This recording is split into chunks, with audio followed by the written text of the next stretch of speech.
시작해 볼까요? 하지만 시작하기 전에 이 영상은 보기 쉽지 않을 거라는 점을 미리 알려드립니다. 부드럽지도 않고 위로가 되지도 않으며 듣고 싶은 이야기도 아닙니다. 하지만 어쩌면 당신에게 꼭 필요한 이야기일지도 모릅니다. 어린 시절부터 많은 사람들은 일이 잘못될 때 답을 찾기 위해 바깥을 보고 누군가를 탓하도록 길들여져 왔습니다.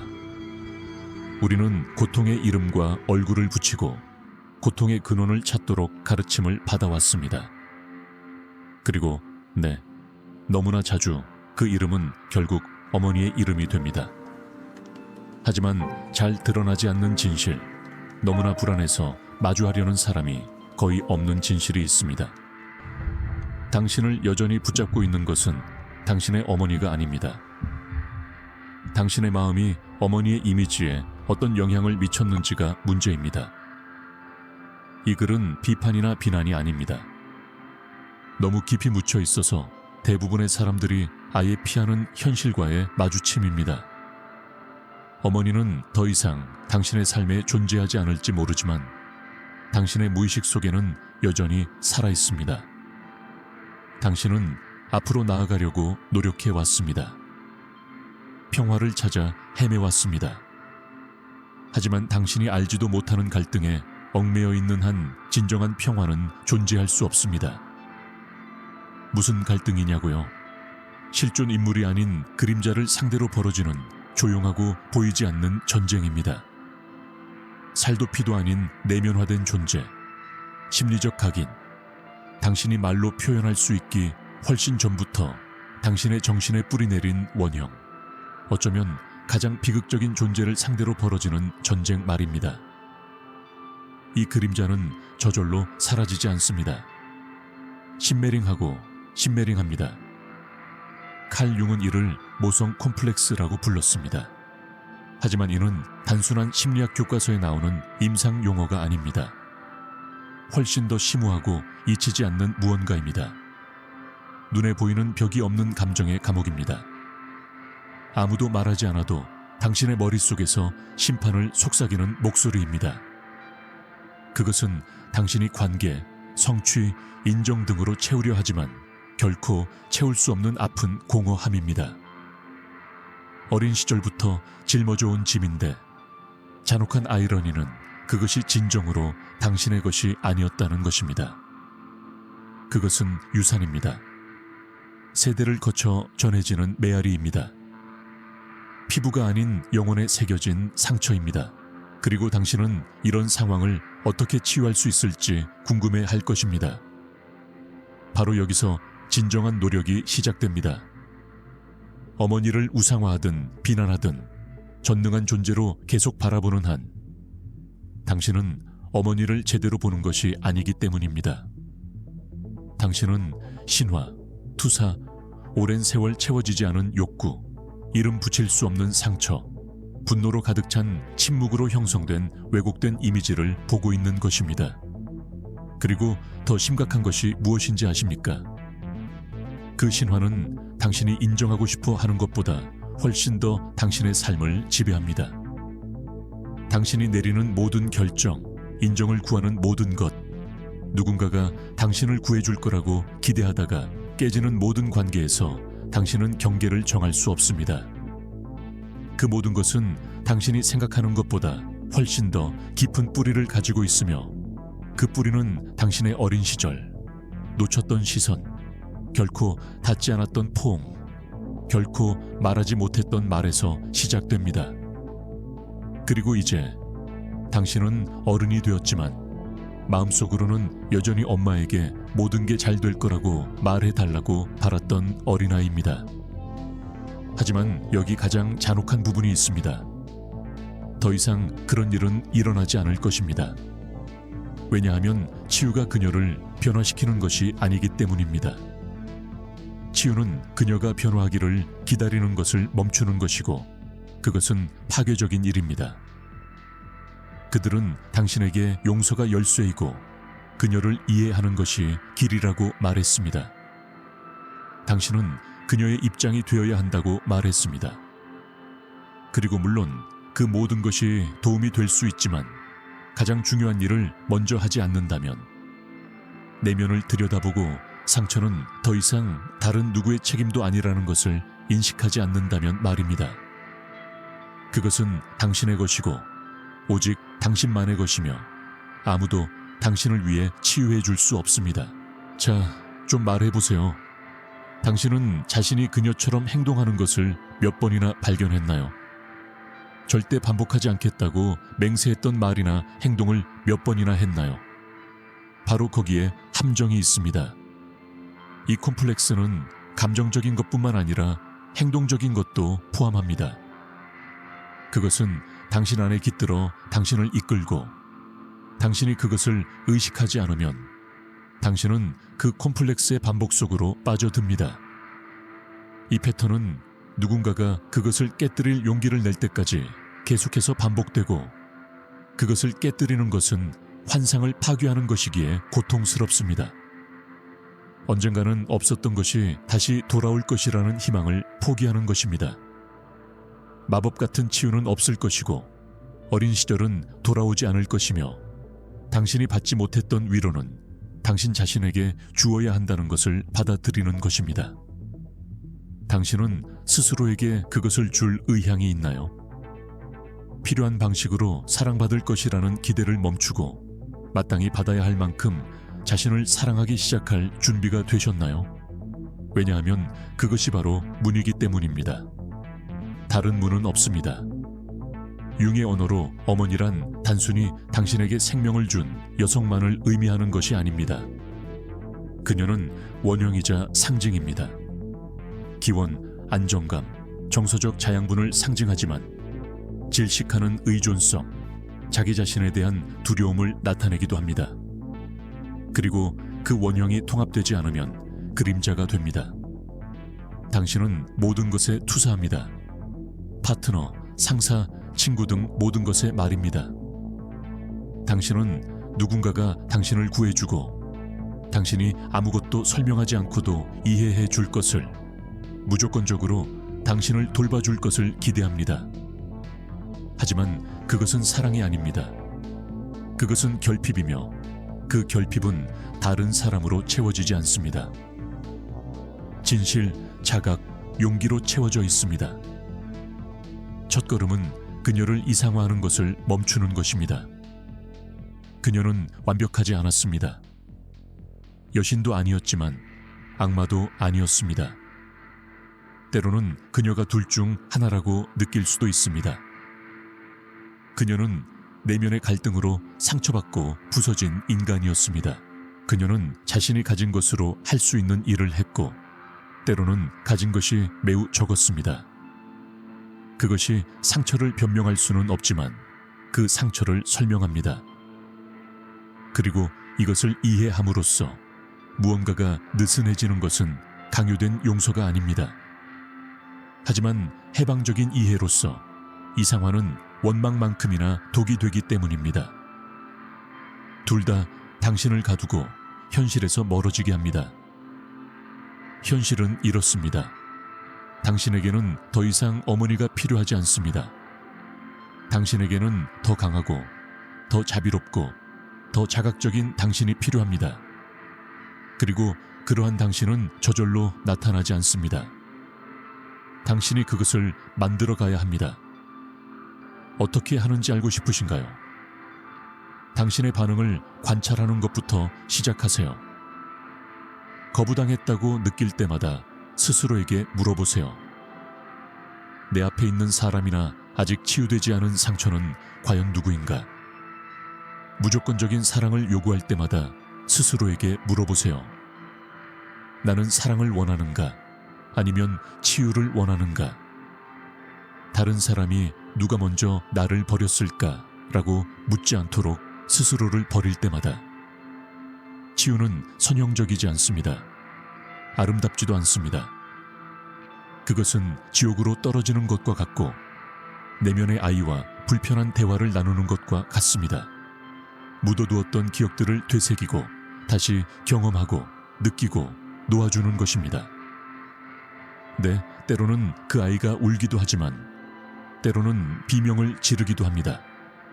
당신을 방해하는 것이죠. 아이는 너무 오랫동안 들어주기를 기다려왔기에 화를 냅니다. 행동하세요. 아이의 말에 귀 기울이세요. 자기 개발적인 말로 아이를 침묵시키려 하지 마세요. 값싼 영성으로 덮어두지 마세요. 아이에게 공간을 주고 무엇이 필요한지 묻고 스스로에게 맡겨주세요. 자기 연민은 종종 오해받습니다. 많은 사람들이 자기 연민을 약함, 부드러움 또는 수동성으로 오해합니다. 하지만 사실 자기 연민은 심오하고 변화를 가져오는 일종의 내면 치료입니다. 다른 모든 대처 메커니즘이 실패하고 생존과 강인함을 위한 전략이 무너졌을 때 자기 연민은 여전히 효과적인 치유제이며 이를 받아들이는 데는 엄청난 용기가 필요합니다. 자기 연민이 본질적으로 어렵기 때문이 아니라 우리 중 많은 사람들이 스스로에게조차 친절을 받을 자격이 없다는 믿음을 내면화했기 때문입니다. 과거의 고통과 충족되지 않은 욕구에 의해 형성된 당신의 일부는 스스로에게 등을 돌리는 법을 배웠습니다. 이 내면은 비판하고 탓하고 벌을 줍니다. 당신을 해치고 싶어서가 아니라 자신이 알고 있는 것이기 때문에 당신이 자라면서 겪었던 감정적 상처를 다시 떠올리게 합니다. 이러한 자기 거부의 악순환은 익숙하며 고통스러울 때조차도 익숙함은 변화보다 더 안전하게 느껴집니다. 하지만 당신은 그 악순환을 끊을 수 있습니다. 감정적 치유는 단순히 책을 읽거나 긍정적인 명언을 낭송하는 것만이 아닙니다. 자신을 바라보는 법을 다시 배우는 것입니다.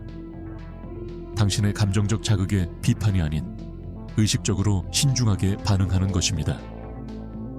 당신에게 결코 그런 것을 줄 수 없었던 사람, 장소 또는 시스템으로부터 보살핌이나 인정을 구하고 있다는 것을 깨닫고 그 인정을 멈추기로 결정하는 것입니다. 세상은 어린 시절의 방치나 트라우마로 인해 생긴 감정적 공허함을 채우도록 만들어지지 않았습니다. 세상은 당신을 보살피도록 만들어지지 않았습니다. 세상은 당신을 시험할 것입니다. 당신에게 요구할 것입니다. 종종 당신을 오해하거나 무시할 것입니다. 그리고 그 모든 소음과 압박 속에서 당신은 온전해지기를 기대받습니다. 남겨진 조각들로 자신을 쌓아 올려야 합니다. 바로 이 순간 모든 것이 평화로울 때가 아니라 물려받은 고통을 반복하지 않기로 선택할 때, 내면의 상처받은 아이처럼 반응하는 것을 멈추고 당신이 되기 위해 그토록 노력해온 어른으로서 반응하기 시작할 때 감정적 자유가 시작됩니다.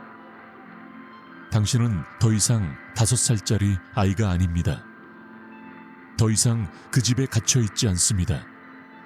그저 존재하기 위해 사랑, 인정, 허락을 얻을 필요가 없습니다. 그럼에도 불구하고 당신의 어떤 부분은 여전히 그렇게 믿고 있을지도 모릅니다. 그 부분은 여전히 갈망하고 희망하고 결코 거저 주어지지 않은 것을 조용히 간청할지도 모릅니다. 그 상처받은 부분은 적이 아니라 치유하는 것이 당신의 책임입니다. 완벽한 순간을 기다리지 마세요. 준비가 되었다고 느낄 때까지 치유를 미루지 마세요. 솔직히 말해서 그 순간은 오지 않을 수도 있습니다. 지금 당장 행동하세요. 두렵고 혼란스럽고 불확실하더라도 그 안으로 들어가세요. 치유는 고요함이나 확신 속에 갇혀 찾아오지 않습니다. 두려움 한가운데, 감정의 소음과 혼란 속에서 나타나며 그렇게 될 때조차 따뜻한 포옹처럼 느껴지지 않습니다. 한때 당신을 보호했던 자신의 껍질을 벗겨내는 상실감과 같습니다. 마치 침묵처럼 낯선 땅에 서 있는 것처럼 느껴집니다. 치유는 당신이 망가졌다거나 무력하다거나 과거에 의해 규정된다는 이야기를 내려놓는 것을 의미하기 때문입니다. 피해자로서의 정체성에 작별을 구하는 것을 의미합니다. 누군가가 당신을 구해주고 무언가가 변하기를, 그리고 행동하기 시작하기를 끊임없이 기다리는 것을 멈추는 것입니다. 아플까요? 물론입니다. 하지만 오래된 패턴, 이미 벗어던진 감정의 감옥에 갇혀있는 고통은 장기적으로 훨씬 더 고통스럽습니다. 그러니 지나가는 말이 아니라 깊이 자신을 돌아보세요. 스스로에게 물어보세요. 지금 내가 겪는 고통 중 어떤 부분이 진정으로 만나보지 못했던 어머니의 유령에 여전히 매달려 있을까요? 그리고 언제까지 그 유령이 내 삶을 지배하도록 내버려 둘 수 있을까? 당신이 추구하는 평화는 그녀와 화해하는 것이 아닙니다. 바로 자신과 화해하는 것입니다. 결국 당신 삶에서 가장 중요한 어머니는 당신을 키운 어머니가 아니라 당신 스스로에게 어떤 존재가 되어가는가 하는 것입니다. 당신을 양육하고 보호하고 지지해주는 내면의 어머니는 아직 태어나기를 기다리고 있습니다. 그리고 이제 내면을 들여다보고 다른 사람들이 무시하는 고통에 맞설 용기를 얻었으니 더 깊이 들어가 봅시다. 아직 우리가 다루지 않은 또 하나의 층이 있기 때문입니다. 더 은밀하고 어둡지만 놀랍도록 강력한 힘, 바로 보이지 않는 충성심입니다. 네, 맞죠? 당신이 선택하지 않았지만 마치 영혼의 끈이 묶인 것처럼 당신을 이끄는 충성심입니다. 아무리 발전하고 아무리 많은 책을 읽고 아무리 많은 치료를 받더라도 이 원리를 이해하지 못하면 항상 같은 지점으로 돌아갈 것입니다. 그 비밀 함정이 뭔지 알고 싶나요? 어머니를 능가하면 어머니를 배신하는 것이라는 당신의 무의식적인 믿음을 말해주겠어요. 이 게임이 얼마나 삐딱한지 보여주는 증거죠. 논리적으로 생각하지 마세요. 이건 이성적인 게 아니에요. 느끼는 거예요. 당신의 정체성이 어머니의 정체성, 어머니가 살아온 삶, 고통, 그리고 믿었던 것과 연결되어 있다는 걸 배우며 자라왔기 때문에 당신의 감정 체계 깊숙이 각인된 거예요. 당신도 모르는 사이에 그걸 짊어져야 했어요. 당신은 계약을 맺었어요. 침묵의 계약, 보이지 않는 약속이요. 엄마, 당신보다 더 나아지지 않을 거예요. 당신보다 더 자유로워지지 않을 거예요. 당신이 먼저 그렇게 하지 않으면 완전히 치유되지 않을 거예요. 감옥을 보세요. 가장 무서운 건 감옥이 사랑처럼 보인다는 거예요. 우리는 증오나 분노에 대해 이야기하는 게 아니에요.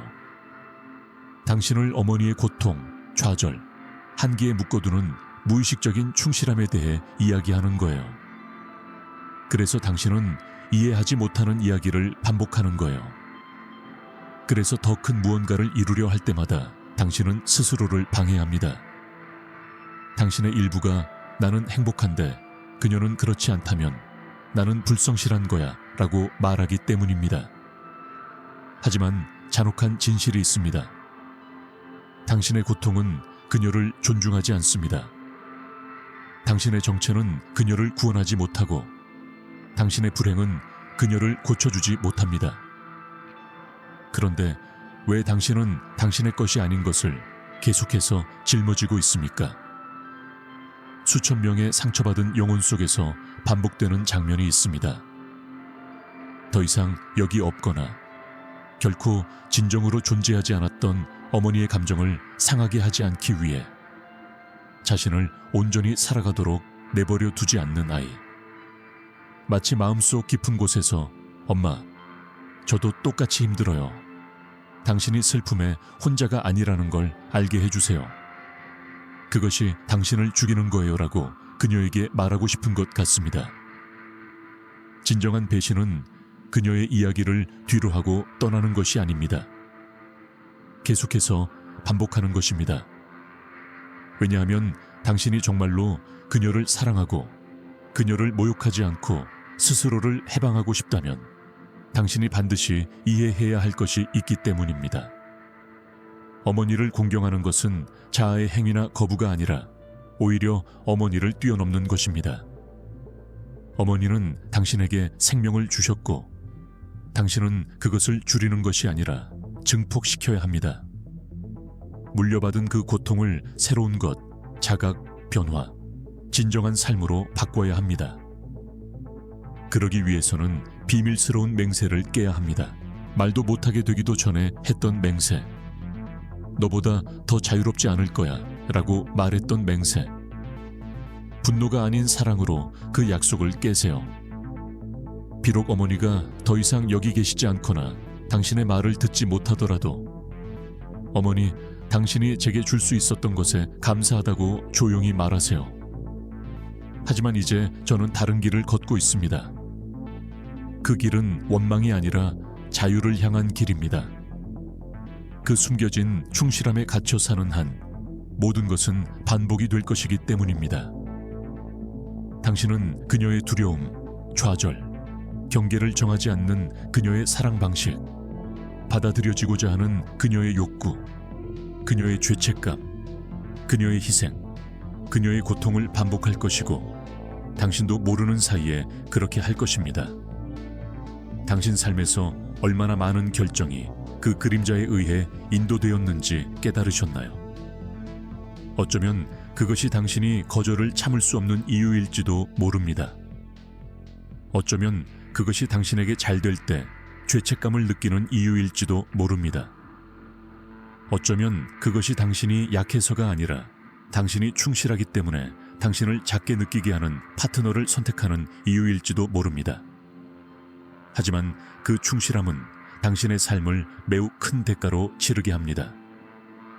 그리고 당신이 감히 그것의 의문을 제기하고 그것을 직시한다면 무언가가 열릴 것입니다. 기묘한 침묵이 나타납니다. 처음으로 당신의 정체성과 그녀의 정체성을 분리하기 때문입니다. 당신은 말합니다. 나는 당신이 아니고 당신은 내가 아닙니다. 그리고 그것은 어린 시절의 당신에게는 버림받은 것처럼 느껴집니다. 하지만 어른이 되면 당신은 될 수 있습니다. 그것이 바로 탄생입니다. 모든 것은 바로 거기에서 시작되며 관계를 끊는 것이 아니라 당신 안에서 관계를 재정의하는 것입니다. 어머니가 아무리 사랑이 많든 차갑든 가장 부재하든 가장 과보호적이든 중요한 것은 어머니가 아닙니다. 중요한 것은 당신의 정신 속에서 어머니에게 부여한 자리이며 그 자리를 정리하지 않으면 재단이나 감옥이 됩니다. 어머니를 이상화하거나 아니면 어머니에게 자신을 노예로 만들거나 둘 중 하나입니다. 하지만 둘은 같습니다. 왜곡된 것입니다. 치유하는 유일한 방법은 환상을 해체하는 것이며 그 환상은 다양한 형태를 띱니다. 순교한 어머니, 완벽한 어머니, 희생된 어머니, 어디에나 존재하는 어머니 등 이러한 모습들은 실제하지 않습니다. 그들이 당신의 마음에 구축한 신화는 어머니 또한 딸이었고 자신의 유령을 끌고 다녔다는 본질을 보지 못하게 합니다. 그녀 또한 자신의 맥락의 희생자였고 할 수 있는 한 사랑했지만 실패했다는 것을. 그리고 당신은 그녀의 운명을 반복하기 위해 여기 있는 것이 아닙니다. 당신은 더 큰 무언가를 위해 여기 있습니다. 그 감정적 유산을 지혜로 바꾸고 무의식을 의식화하고 악순환을 끊어서 당신의 아이들이, 만약 당신이 지금 짊어지고 있거나 앞으로 짊어질 아이들이라면 지금 당신이 짊어지고 있는 것을 짊어지지 않도록 하기 위해서입니다. 물려받은 것은 물건이나 유전자가 아니라 해결되지 않은 패턴, 소화되지 않은 감정, 침묵한 트라우마, 말로 표현되지 않은 무게입니다. 그리고 바로 여기에 이 모든 것의 가장 중요한 부분이 있습니다. 과거를 바꿀 수는 없지만 과거가 당신 안에 사는 방식을 바꿀 수는 있습니다. 어머니를 위해서가 아니라 당신을 위해서요. 어머니와 헤어질 필요는 없습니다. 당신 안에 있는 왜곡된 원형과 헤어져야 합니다. 당신이 빛날 때마다 당신을 판단하는 목소리를 해체해야 합니다.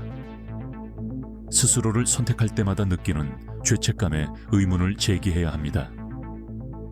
그리고 그 해방은 어머니를 거스르는 것이 아닙니다. 당신을 위한 것입니다. 왜냐하면 원래의 상처가 당신의 운명을 규정하는 것이 아니기 때문입니다. 그것을 정의하는 것은 당신이 그것을 어떻게 다루느냐에 달려 있습니다. 자, 이제 마지막 질문을 던집니다. 더 이상 당신에게 도움이 되지 않는 패턴에 얼마나 더 오랫동안 경의를 표할 것인가요? 시작도 하지 않은 이야기를 얼마나 더 질질 끌며 살아갈 건가요? 그 유전된 고통을 생존을 멈추고 삶을 시작할 엔진으로 삼아야 할 때가 왔습니다. 하지만 그러기 위해서는 한 가지가 필요합니다. 용기입니다. 충성심을 내려놓을 용기. 모든 것을 주었거나 거부했던 그 존재 없이 스스로를 재건할 용기. 거울을 들여다보며 이제 나를 돌보는 사람은 나야 라고 말할 용기. 그렇게 할 때, 스스로를 선택하고 자유로워질 때, 그때야 비로소 어머니를 진정으로 존경하게 될 것입니다.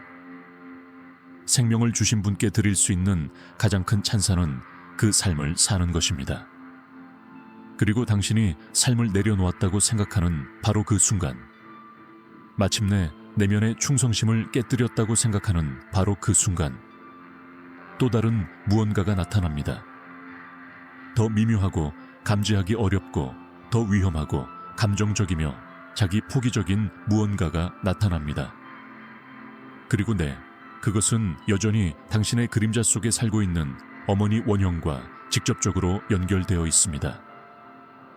아이들이 필요한 정서적 보살핌을 받지 못하면 어떻게 할까요? 적응하고 입을 다물어 버립니다. 그들은 스스로를 무시하고 억압하고 아프지 않은 척하는 법을 배우고 그 생존 기술은 몇 년 후 당신의 삶의 방식이 됩니다. 당신은 자신을 어떻게 대하고 내면의 자신에게 어떻게 말하는지 알아차렸나요? 당신이 사랑하는 사람에게는 절대 요구하지 않을 것을 스스로에게 요구하는 방식은 우연이 아닙니다. 똑같은 패턴의 연속입니다. 제대로 통합되지 않은 원형이 당신 안에서 자신을 드러내는 방식이며 당신 자신이 당신이 겪었던 버림받음을 재생산하는 것입니다. 하지만 이제 내면에서 그리고 여기 이 이야기의 가장 잔혹한 매듭이 나타납니다. 지금은 아무도 당신을 해치지 않습니다. 오래된 프로그래밍의 이름으로 스스로를 계속 해치는 것은 바로 당신입니다. 당신이 스스로의 휴식을 거부할 때마다, 고통을 최소화할 때마다, 다른 사람들을 불편하게 하지 않기 위해 자신을 배신할 때마다, 사랑받지 못할까봐 용납할 수 없는 것을 받아들일 때마다 당신은 똑같은 대본을 반복하고 있는 것입니다. 내가 나 자신을 무시하면 어쩌면 그들은 나를 사랑할지도 모른다. 그게 무슨 뜻인지 알아? 감정적으로 존재하지 않음으로써 살아남는 법을 배웠다는 것. 그리고 그것은 천천히 진행되는 학살입니다. 보이지 않고 조용합니다. 당신은 스스로 권위적인 존재가 되었습니다. 당신을 울게 두지 않는, 당신에게 요구하는 존재. 강해지세요. 당신이 행동하고 주고 붙잡도록 밀어붙이는 존재가 되세요. 여러분, 자신을 받아들이세요. 그러면 가장 뒤틀린 것이 무엇인지 알게 될 겁니다. 자신을 더 많이 버릴수록 다른 누군가가 당신을 구해주기를 기대하게 됩니다. 하지만 그런 일은 일어나지 않을 겁니다. 당신이 스스로에게 주지 않는 것을 그 누구도 줄 수 없기 때문입니다. 그러니 진정한 혁명이 시작됩니다. 아무도 하지 않았던 방식으로 자신을 돌보기 시작하세요. 내면의 어머니가 되세요. 스스로를 처음부터 다시 교육하세요. 판단 없이 느낄 수 있도록 허락받지 못했던 애정을 스스로에게 주는 법을 배우고, 넘어질 때 자신에게 부드럽게 말하는 법을 배우세요. 편안함만 필요할 때 완벽함을 요구하지 마세요. 네, 처음에는 이상하게 들릴 수 있습니다. 오랫동안 채찍질, 비판, 감정적 냉대에 익숙해져 왔으니까요. 하지만 그 어떤 것도 당신의 것이 아닙니다. 그것은 빌린 소프트웨어, 당신이 물려받은 시스템일 뿐입니다. 효과가 있어서가 아니라 당신이 아는 전부였기 때문입니다. 이 악순환을 끊고 싶으신가요? 스스로에게 이렇게 질문해 보세요. 내가 겪었던 일을 방금 겪은 아이를 어떻게 대할까요? 아이가 지치고 무너지기 직전인 모습을 보면 뭐라고 말할까요? 아이를 밀어붙이고 약하다고 말할까요? 아니면 아무데 가도 바라지 않고 안아주다가 그 아이가 바로 당신이라는 것을 깨달았을까요? 네, 그렇습니다. 지금도 30살, 40살, 50살이 되어도 마찬가지입니다. 당신이 완고해졌더라도, 모든 것을 통제하고 있는 것처럼 보이더라도 그 아이는 여전히 거기에 있고 기다리고 있습니다. 하지만 아무도 오지 않습니다. 당신이 상상하는 것과는 다릅니다. 완벽한 구세주를 찾는 것이 아니기 때문입니다. 당신에게 필요한 존재가 되는 것이 중요하며, 이는 싸구려 신비주의가 아닙니다. 심오한 심리학입니다. 융은 이를 알고 있었습니다. 의식화되지 않은 것은 당신의 삶에서 운명으로 드러납니다. 그리고 이는 여기에도 잔혹하게 적용됩니다. 당신이 스스로를 버림받게 의식하지 않는다면 모든 관계, 모든 직업, 모든 결정에서 버림받음을 반복하게 될 것입니다. 당신은 결핍, 감정적 갈증, 구원받아야 한다는 욕구 속에서 살아갈 것입니다. 그리고 역설적인 것은 당신이 스스로의 피난처가 되었을 때 비로소 구원받아야 할 필요성을 잃는다는 것입니다. 물론 어려운 일입니다. 아무도 당신에게 구원받는 방법을 가르쳐주지 않았기 때문입니다. 그들은 당신에게 경쟁하는 법을, 자신을 증명하는 법을 가르쳤을 뿐, 당신의 내면 세계를 붙잡는 법은, 더 나아가 자신의 그림자를 포용하는 법은 가르쳐주지 않았습니다. 여기서 우리는 또 다른 잊혀진 부분을 만납니다. 바로 부정적인 내면의 어머니, 당신 안에 품고 있는 당신의 목소리가 아닌 목소리입니다. 당신은 충분하지 않다고, 늦었다고, 자격이 없다고, 더 필요하다고, 당신이 느끼는 것을 느껴서는 안 된다고 말하는 목소리입니다. 그 목소리는 당신이 아니지만 당신은 그것을 마치 양심인 것처럼 받아들였고, 그것은 당신이 아닙니다. 그것은 내면화된 형상, 당신의 자존감 공간을 차지하는 왜곡되고 원형적인 에너지입니다. 그리고 당신이 그것을 해체하기 전까지는 당신의 최악의 적은 당신이라고 믿으며 살아갈 것이고, 당신은 그렇지 않습니다. 당신은 단지 당신이 배운 것을 반복하고 있을 뿐입니다. 그렇다면 어떻게 그것을 해체할 수 있을까요? 바로 그 목소리에 귀 기울이는 것입니다. 네, 귀 기울이는 것입니다.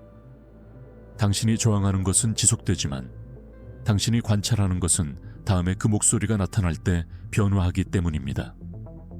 도망치지 마세요. 그 목소리를 침묵시키지 마세요.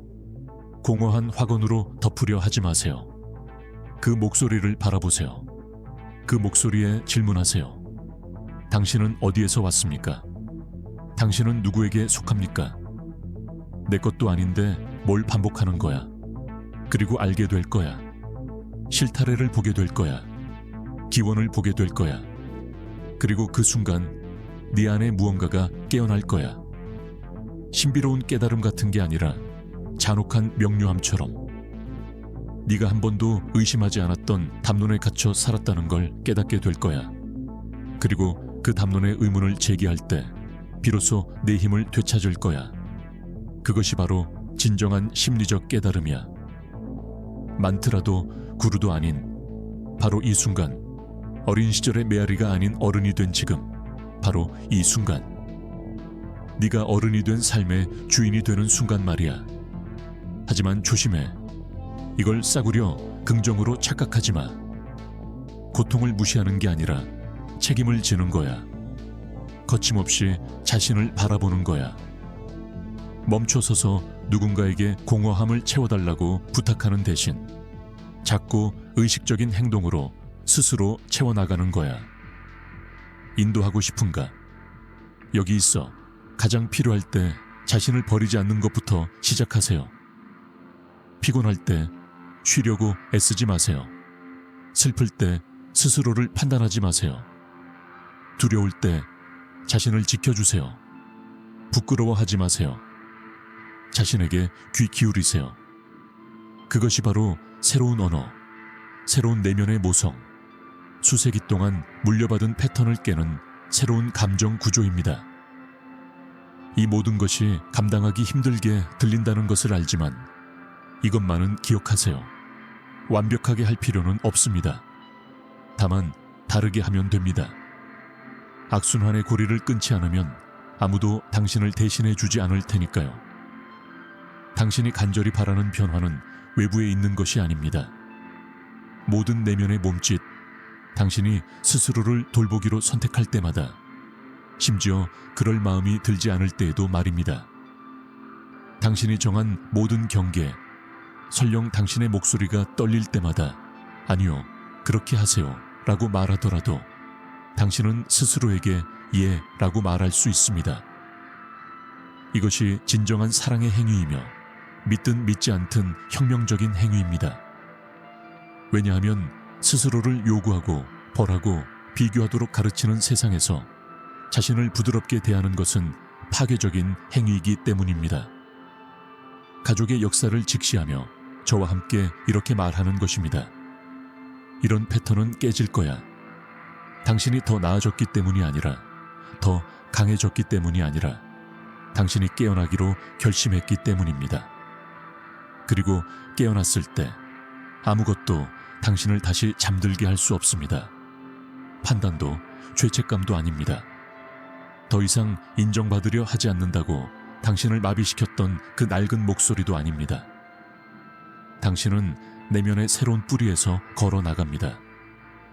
자각, 경계, 진정한 사랑으로 만들어진 뿌리입니다. 요구하거나 희생하는 사랑이 아닙니다. 당신이 항상 받았어야 했던, 그리고 이제 스스로에게 줄 수 있는 사랑을 지탱하고 존중하고 아끼는 사랑입니다.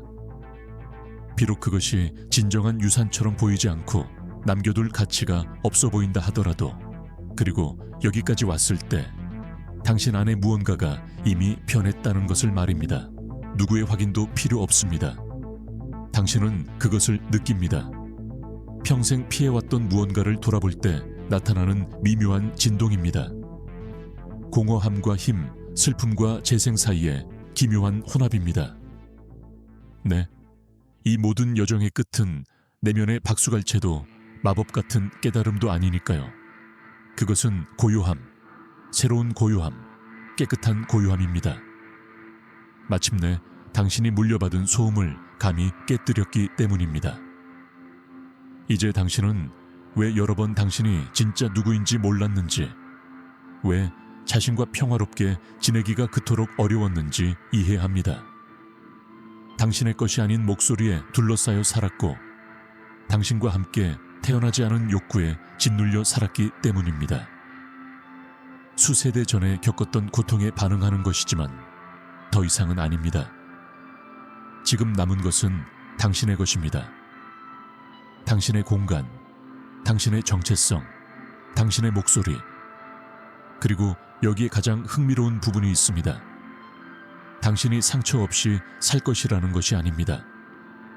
처음으로 상처와 함께 의식적으로 살아가게 되는 순간 모든 것이 달라집니다.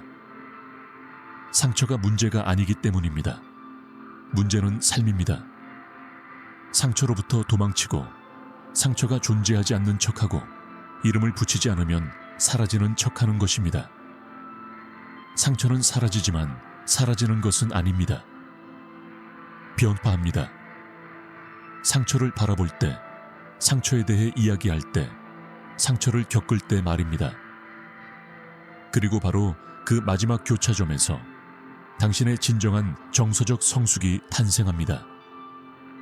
모든 것을 통제하거나 차가움을 가장하는 것이 아니라 당신 내면에 공존하는 것을 받아들이는 성숙입니다. 부서진 부분과 현명한 부분, 여전히 울고 있는 부분과 이미 붙잡는 법을 배운 부분, 이것이 무슨 뜻인지 아십니까? 당신은 돌이킬 수 없는 문턱, 과거의 상징적인 아이가 아닌 현재의 상징적인 아버지나 어머니가 되는 지점을 넘어섰습니다. 당신은 더 이상 잃어버린 것에 의지해 살지 않습니다. 당신은 당신이 창조하기로 선택한 것에 의지해 살아가고 그것이 바로 힘입니다. 도달하는 사람은 극소수입니다. 용기, 잔혹할 만큼 솔직한 태도, 그리고 변명과 정당화, 유전된 두려움을 버리고 옛 이야기의 메아리가 아닌 내면에서 자신을 살아가려는 거의 거침없는 의지가 필요하기 때문입니다. 이제 이 사실을 알았으니 어떻게 하시겠습니까? 여기서 영상은 끝나지만 중요한 부분, 보이지 않는 부분, 다른 사람은 보지 못하지만 당신은 느낄 부분이 시작됩니다. 매일매일 모든 선택, 자신을 대하는 모든 새로운 방식, 매 순간 당신은 그 패턴을 반복하지 않습니다. 부족함이 아닌 자각에서 선택하는 매 순간, 그리고 아무도 박수쳐 주지 않더라도 그것은 돈으로 살 수 없는 자유의 한 형태입니다. 자, 이제 마지막으로 한 가지 아이디어를 말씀드리겠습니다. 방금 들은 모든 것을 요약하는 어쩌면 새로운 단어, 간직할 문구가 담긴 아이디어입니다. 반복하고 영혼에 새겨 넣을 수 있는 아이디어입니다. 치유된 고통에서 자기애가 탄생할 때 그것은 더 이상 유행이 아니라 조용한 혁명이 됩니다. 여기까지 왔다면 댓글로 명확하게 알려주세요. 단순히 보는 것이 아니라 바로 아래에 있는 모든 단어를 감히 느낄 수 있는 사람들이 누구인지 알고 싶습니다. 저는 그 패턴의 끝입니다. 만약 당신이 끝까지 왔다면 당신은 더 이상 예전과 같지 않을 테니까요. 다른 사람들은 감히 보지도 못하는 것을 당신은 이미 보았습니다. 만약 이 글이 당신을 흔들고 생각하게 하고 당신의 잠든 부분을 건드렸다면 저를 위해서가 아니라 당신을 위해 구독하세요. 왜냐하면 우리는 자아를 즐겁게 하러 온 것이 아니라 의식을 깨우러 왔고 그 여정은 이제 막 시작일 뿐이기 때문입니다. 그러니 종을 울리세요. 앞으로 다가올 일은 고통스럽겠지만 당신을 자유롭게 해줄 겁니다. 다음 영상에서 봐요. 아니면 아닐 수도 있죠. 어쩌면 방금 들었던 것의 메아리 속에서 자신을 발견하게 될지도 몰라요. 어느 쪽이든 당신은 깨어있고 친구여, 돌이킬 수 없어요. 자, 이제 조금 두려운 일을 해보세요. 이전에 해보지 않았던 방식으로 자신에게 말을 거는 것부터 시작하세요. 비판이나 요구가 아닌 온화함, 정직함, 사랑으로요. 말이 너무 무겁게 느껴진다면 침묵하세요. 필요하다면 눈물을 흘리게 두세요. 그저 있는 그대로 있을 수 있는 공간을 허용하세요. 거울 속 자신의 눈을 단 10초 동안만 들여다볼 수 있다 해도 판단이나 기대 없이 하세요. 단 10초면 충분합니다. 시작하기에 충분합니다. 자신과의 관계를 바꿀 때 놀라운 일이 일어나고 세상은 어떻게든 그 변화를 당신에게 그대로 반영하기 시작합니다. 이 말이 너무 추상적으로 들리거나 희망적으로 들린다면 제 말만 믿지 말고 한번 시도해보세요. 하지만 당신 내면의 더 깊은 곳에서부터 시도해보세요.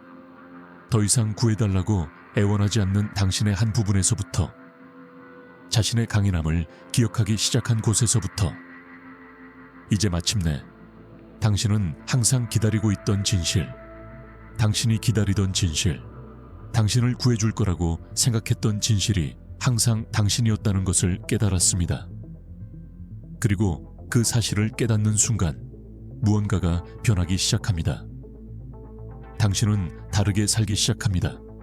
한때 당신을 망가뜨렸던 패턴을 반복하지 않습니다. 위축되지 않습니다. 공간을 차지하는 것에 대해 사과하지 않습니다. 그렇게 되면 당신 주변의 세상은 당신이 다른 사람이 되었기 때문이 아니라 당신이 마침내 당신 자신이 되었기 때문에 무엇이 당신을 강타했는지 알지 못할 것입니다. 그러니 당신을 다시 만나든 못 만나든 이것만은 알아주세요. 저는 당신이 얼마나 멀리 왔는지 자랑스럽습니다. 어쩌면 지금은 자신을 재건하고 재발견하느라 너무 바빠서 뒤돌아볼 겨를도 없을지도 모릅니다. 하지만 괜찮아요. 당신이 이 순간 이 버전의 당신으로 살아온 것이 기쁩니다. 당신에게, 마침내 당신에게. 자, 오늘은 여기까지입니다. 이 영상이 끝났습니다. 이 팁들이 여러분께 큰 도움이 되기를 진심으로 바랍니다. 여러분은 이 채널의 중요한 구성원이라는 것을 잊지 마세요.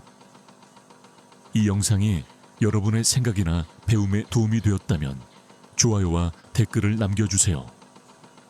더 많은 사람들이 지혜의 힘을 발견할 수 있도록요. 댓글을 어떻게 달아야 할지 모르겠다면 333을 입력하여 끝까지 시청했음을 알려주세요.